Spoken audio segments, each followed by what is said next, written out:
September 10th. I missed my first sociology class and we jerked off together instead. September 30th. Entry 7. I can do better? Wow. It's been an entire month, but it's about freaking time I got my Lappy back. Bracket. Lappy is the nickname I used for my Toshiba laptop. End bracket. I got it back yesterday, but I didn't have the charger, so I waited till today. Things have been going well between Z and I recently. I'm not sure whether I need to go into details or not, but suffice to say things are better, or maybe different is the word I should be using. I'm not quite sure, but either way, things have changed. The school's year's events have brought actions and activities to light, and oh, fuck it, he jerked off in front of me.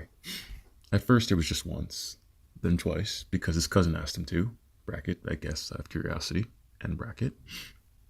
But now he does it on his own. Bracket, kind of frequently. End bracket.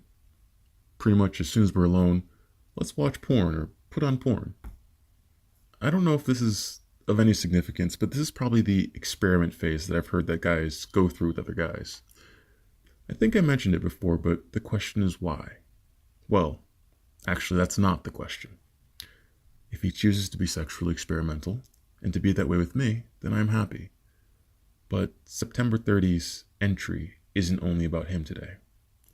Let me explain. Series of events. His cousin leaves. I go on the computer. He asks to borrow it, watches porn, he jerks off to it. Then cleans up.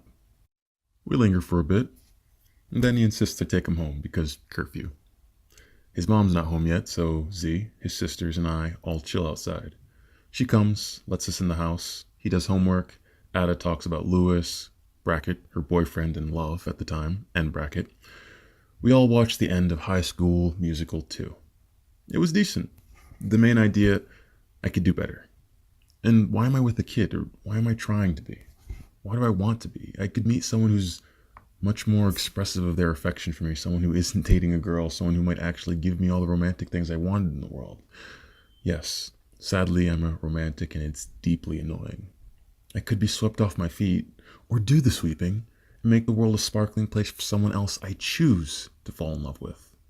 Bracket. Choose. End bracket. I could share my potential gifts of wisdom and knowledge, share my desire, passion, and possession with someone who could and would fully appreciate them and make such known. The possible limits to what I could have out there are incredible, maybe even endless. I thought about that while watching the end scene of High School Musical 2, when the white boy sings with the beautiful girl. I actually began to doubt my feelings for him. They subsided or diminished then, and it occurred to me I could do so much, quote unquote, better, I guess. I really don't know. I love him, I know, but still there's so much more out there, and I'm giving or trying to give it all up for what? Some kid who, at best, sends signals of being homosexual. Some kid that I argue with all the time. Some kid that everyone thinks is using me. Some kid that wastes my time and disregard my advice.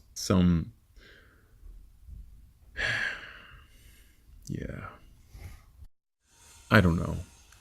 At times he has his sparkling qualities. Mostly that my feelings for him are inexplicable, and at times I question why I'm wasting my time. Slowly, I think I'm coming to that answer, but right now everything just goes up, then down. I admit it, he's not my perfect idea of anything romantic, but when my mind comes to romance, there are two kinds. There are romantic scenes, and then there are romantic times, or romantic moments. Romantic scenes are what I'd like to be able to have with someone, to be able to make everything perfect, luminous, incredible, and memorable.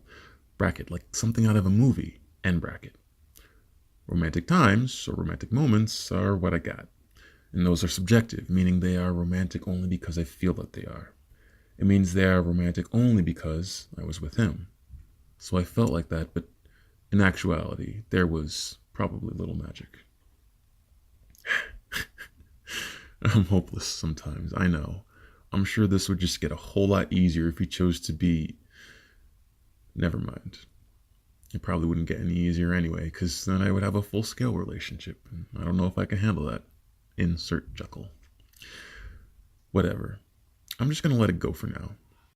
Romantic scenes are improbable, and even though I want someone who can make such an improbable thing happen, why waste my time believing, or better yet, why not just believe that he can be that person for me?